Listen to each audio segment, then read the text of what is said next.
Hello everyone, assalamu alaikum. Welcome to my channel. This is Rabia's Kitchen and Lifestyle Vlog channel. তো সবাইকে আমার চ্যানেলে স্বাগতম। তো এখানে সকাল সকাল আমাদের বাসায় অনেকগুলো মাছ আনা হয়েছিল। তো আমি সকাল সকালই ক্যামেরা নিয়ে বসে পড়েছি।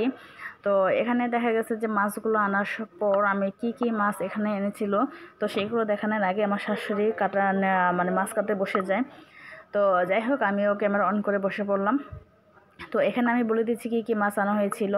যেমন এটা পাঙ্গাস মাছ, তো 2 কেজির উপরে একটা পাঙ্গাস মাছ আনা হয়েছিল। সাথে ছিল বড় বড় রুই মাছ 3টা, তারপরে ছিল নলা মাছ 3টা, সাথে ছিল ভাটা মাছ। আর এগুলো সব আপনার সাথে কেটে বসলাম।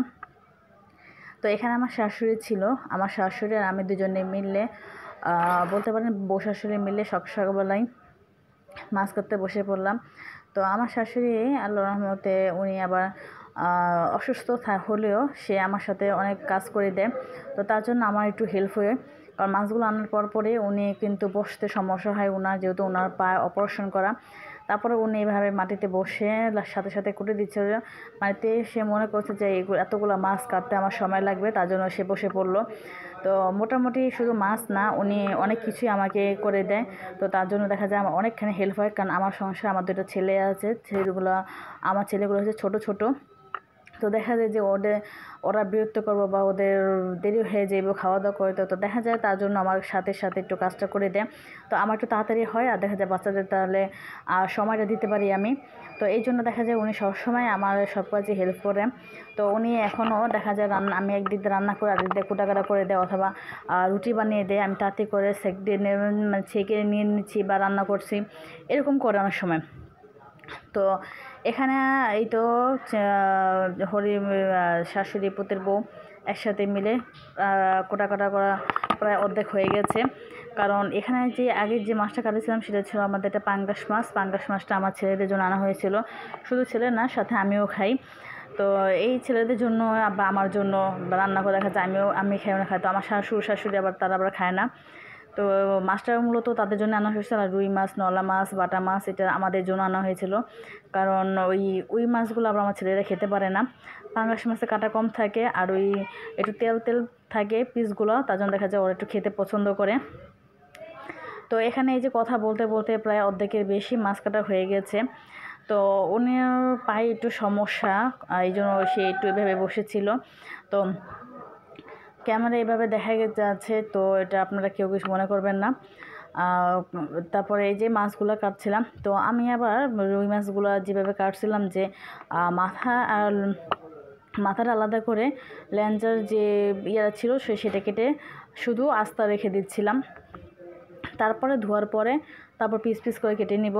তো এই জন্য আগে আঁশটা ফালিয়ে, তারপরে কাটা ফালিয়ে দিয়ে মাথার যে অংশগুলো ছিল তো এগুলো ফালিয়ে দিয়ে শুধু বডির অংশটা রেখে দিচ্ছি।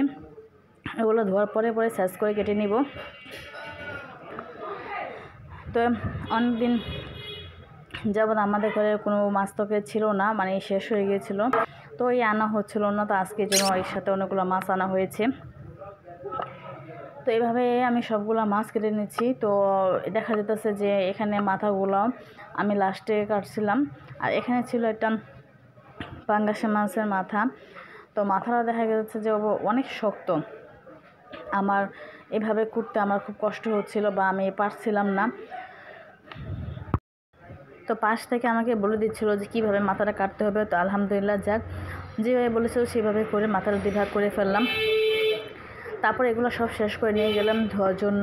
তো এখানে ধোয়া কমপ্লিট। তো আমি এইভাবে আলাদা আলাদা করে রেখে দিচ্ছি, কারণ এই যে আমি এখন কিভাবে প্রোটিনগুলো করব বা এইটা তারপরে দেখাচ্ছি, যেন আমি মাথা আর লেঞ্জাগুলো আলাদা করে রাখি। কারণ মাথা আর লেঞ্জাটাগুলো আমরা আলাদা রান্না করি, যেমন টক রান্না করি অথবা শাক দিয়ে রান্না করি। আর মাছের পিসগুলো হচ্ছে তরকারি দিয়ে বা ভুনা করে খাই। আর বাটা মাছগুলো আমি এক একটা ভিতরে প্রোটিনে নিয়ে নিচ্ছি। তো আমাদের এটা হিসাব করা যে জন প্রতি মানুষের জন্য আমরা প্রোটিন করে রাখছিলাম। তো যখন যেটা প্রয়োজন তখন একটা করে পোটলা নামিয়ে দেখা যায় রান্না করে ফেলি। যখন এক পোটলা প্রয়োজন হয় তখন আবার 1 পোটলা নামাই, যখন 2 পোটলা প্রয়োজন পড়ে 2 পোটলা নামাই। এখানে একটা বড় প্রোটিন ছিল, তো ওইটাতে আমি একটু ছোটো করে নিয়েছিলাম, যেহেতু প্রোটিনের শর্ট ছিল। তো আমার শাশুড়ি আবার আমাকে 2টা প্রোটিন এনে দেয়, তো ওটার ভিতরে বাকি মাছগুলো ধুচ্ছিলাম।